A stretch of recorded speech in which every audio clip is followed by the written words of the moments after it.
আমার আব্বা জানজামাই নজরবন্দি করে রেখে। কাজল, জানি না তুমি কেমন আছো, কি অবস্থায় আছো, জানি না। একটিবার তুমি আমার কাছে এসো কাজল, একটিবার তুমি আমায় মুক্ত করে নিয়ে যাও কাজল, একটিবার দিয়ে যাও।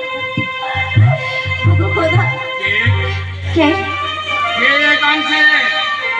বড় আমি একা, সঙ্গে নাই মোর কেউ,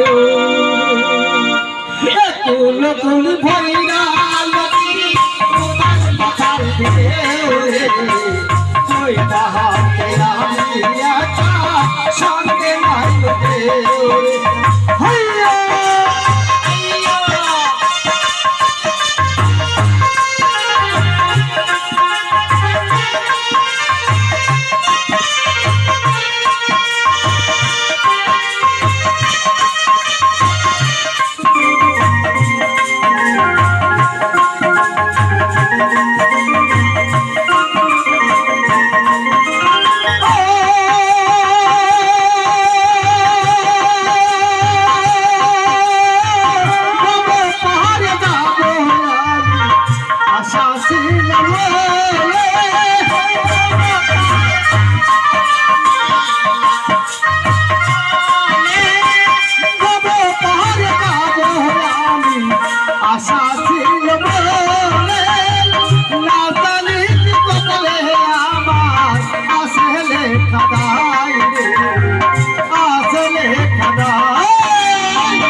পারো চলে এসেছে।